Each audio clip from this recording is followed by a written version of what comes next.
ओम।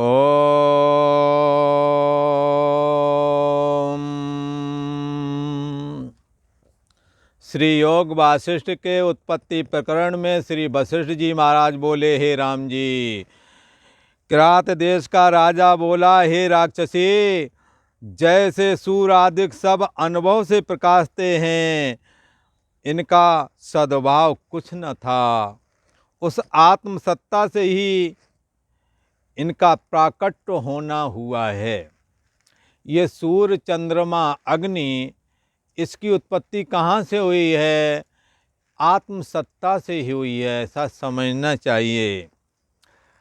इसलिए न तत्र सूर्यो भाति न चंद्र तारकम नेमा विद्युतो भांति कुतो अयम अग्नि। उस चैतन्य सत्ता को सूर्य प्रकाशित नहीं कर सकता, चंद्रमा प्रकाशित नहीं कर सकता, अग्नि प्रकाशित नहीं कर सकती। जैसे पिता के जन्म को पुत्र नहीं जान सकता, ऐसे ही उस चैतन्य सत्ता से प्रकट होने वाले ये सूर्य, चंद्रमा, अग्नि चैतन्य सत्ता को प्रकाशित नहीं कर सकते, बल्कि उस चैतन्य सत्ता के द्वारा सत्तावान होकर के सूर्य प्रकाशित होता है, चंद्रमा रात्रि में चांदनी फैलाता है और अग्नि दाहकता और प्रकाश फैलाती है। इस प्रकार से ये चैतन्य सत्ता ही अपने आप में स्वयं प्रकाश स्वरूप है। और कैसी प्रकाश स्वरूप है? निरपेक्ष प्रकाश स्वरूप है। जैसे सूर्य, चंद्रमा और अग्नि, जो इनों में प्रकाशपना दागता जो भी है, ये चैतन्य सत्ता उस आत्मा की है, आत्म सत्ता की है। इसीलिए तुलसी बाबा ने एक जगह तो कह दिया, जासु सत्ता से जड़ माया। ये जिसकी सत्ता से सत्तावान होकर के जड़ माया चैतन्य हुई, और उस माया ने सूर्य, चंद्रमा, अग्नि निर्माण किए भगवान उस चैतन्य सत्ता की संकल्प मात्र से। इसलिए उपनिषद में एक प्रक्रिया है, आत्मना आकाशा संभूता, आकाशाद वायु, वायु रग्नि, रग्नि रापा, रापा पृथ्वी। जैसे पंचभूतों को उस चैतन्य सत्ता रूप आत्मा ने मूल प्रकृति को स्वीकारा और संकल्पित होती गई, आकाश, वायु, तेज, जल, पृथ्वी के रूप में हो गई।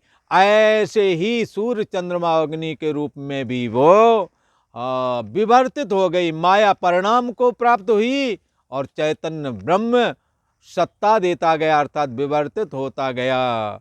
जैसे पहनने वाले की इच्छा, आभूषण पहनने वाले की इच्छा ने कहीं कान वाले, कहीं नाक वाले बनाए, पर आभूषण सबको सत्ता देता गया। हाँ, किसको? जो भी आभूषण बनाया उसको आभूषण होने की सत्ता सोने ने दी। ऐसे ही चैतन्य सत्ता ने सूर्य, चंद्रमा और अग्नि का निर्माण भी किया और इनको सत्ता भी दी। और ये सूर्य, चंद्रमा, अग्नि आदि उसको प्रकाशित नहीं कर सकते उस चैतन्य सत्ता को, परंतु जगत को प्रकाशित करते हैं। जगत में भी सब जगह नहीं, जहाँ सूर्य की किरण नहीं पहुँचती वहाँ घोर अंधेरा रहता है।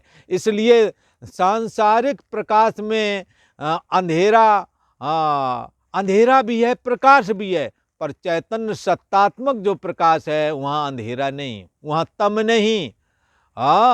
राम सच्चिदानंद दिनेशा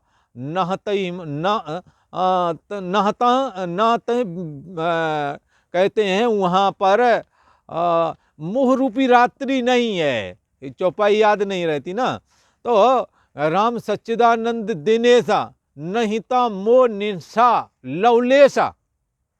ये मोह रूपी रात्रि, अज्ञानता रूपी रात्रि वहाँ लेस मात्र भी नहीं है। वो स्वयं प्रकाश है, सदा प्रकाश स्वरूप है, अलुप्त प्रकाश है। राजा बोला, हे राक्षसी, जिस चैतन्य अणु को तूने पूछा है, उस अणु के अंदर ही ये सूर्य, चंद्रमा, अग्नि, तारे, नक्षत्र आदि वही बना हुआ है सर्व रूपों में। जैसे बसंत ऋतु में फूल, फल और टास होते हैं, ये जो बेल बनती है ना, इसमें पत्ते होते हैं, फूल, फल और टास होते हैं। ऐसे ही हे राक्षसी, उस चैतन्य अणु में सब अनुभव रूप अणु हैं। जैसे हम और आप ये जीव रूपी अणु, मन एक अणु से भी सूक्ष्म है, इनमें भी अहम अस्मि फुर रहा है। हाँ, उसी प्रकार से उस चैतन्य अणु में अनेक अनुभव अणु, सभी तो कहते हैं मैं हूं, सभी चैतन्य, ये अणु की तरह अनेक अणु फुर रहे हैं। कई व्यतीत हो चुके हैं और कई वर्तमान में हैं और कई आगे भी होवेंगे। और ये ऐसे ही होवेंगे जैसे समुद्र में तरंग होते हैं, सो कोई अभी वर्तमान में है और फिर खत्म हो जाएंगे, आगे दूसरे बन जाएंगे। हे राक्षसी, उस चैतन्य अणु रूप जो ये आत्म सत्ता है, जो आत्मा है, जो ये ब्रह्म है, ये उदासीन है। उदासीनत्वे सति बोधा साक्षी, ये चैतन्य है, उदासीन है और सबका साक्षी जान रहा है, पक्षपात रहित होकर के।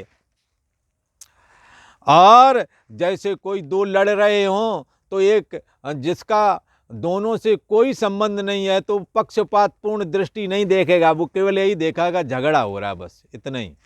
तो ऐसे ही ये साक्षी आत्मा, ये चैतन्य सत्ता सभी के अंदर विद्यमान है और अच्छी बुरी जो भी वृत्तियां चल रही हैं उनको जान रहा है। इसी को तुलसी बाबा ने दूसरे तरह से कह दिया, राम झरोका बैठ के सबका मुजरा लें, जाकी जैसी चाकरी ताको तैसा दें, उदासीन होए रही गुसाई, खल पर हरी स्वान की नहीं।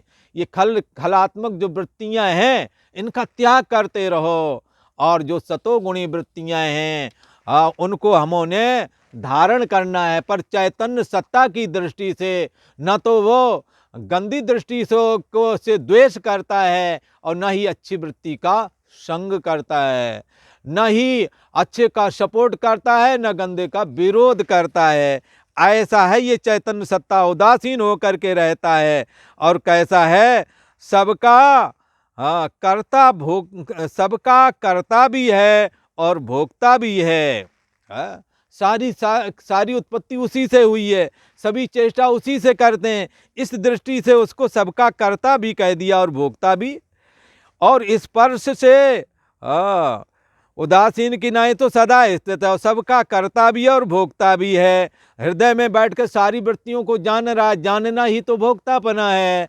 तो जान रहा है, उन वृत्तियों का भोग जान रहा है, ये सुखाकार वृत्ति है, दुखाकार वृत्ति, पर अपने को ना सुखाकार वृत्ति से टच होने देता है और ना ही दुखाकार वृत्ति से टच होने देता है। स्पर्श किसी से नहीं वो होता, ना सुखाकार वृत्ति से और न दुखाकार वृत्ति से, वो सदैव अपने को अलग रखता है। राक्षसी, जगत की सत्यता उसी से उदय होती है। इसीलिए तुलसी बाबा ने कहा, जास सत्यता से जड़ माया भास सत्य एव, सत्य की तरह दिखने लगता है ये जगत भी, जिससे सत्ता मान पाकर सत्य सा दिखता है, मिथ्या होते हुए भी। जदप मृषा देत दुखई आहई, ये मिथ्या है तो भी सत्य जैसा दिख रहा है। इस कारण चूंकि सत्ता उसी की जाती है, इस कारण उसको कर्ता कहते हैं सबका, और सबका अपना आप है इसलिए उसको भोक्ता भी कहते हैं। ये अंतर्यामी आत्मा सबका अपना आप है, इसलिए भोक्ता कहते हैं। वास्तव में न कुछ उपजा है न लीन होता है, चिन्ह मात्र सत्ता ज्यों की त्यों अपने आप में स्थित है और अखंड सूक्ष्म है, इस कारण किसी से स्पर्श नहीं किया जाता। हे राक्षसी, जो कुछ जगत दिखता है सब आत्म रूप है, आत्मा और जगत में कुछ भेद नहीं। आत्मा और जगत कहने मात्र को दो नाम हैं, दोनों नाम है, वास्तव में सब आत्मा ही है। आत्मा का चमत्कार आत्मा का किंचन जगत रूप में होकर के भाषित होता है। वास्तव में जो जगत कुछ बना नहीं, चिन्मात्र सत्ता ही अपने आप में स्थित है। और आज इतना ही। ओम शांति शांति शांति।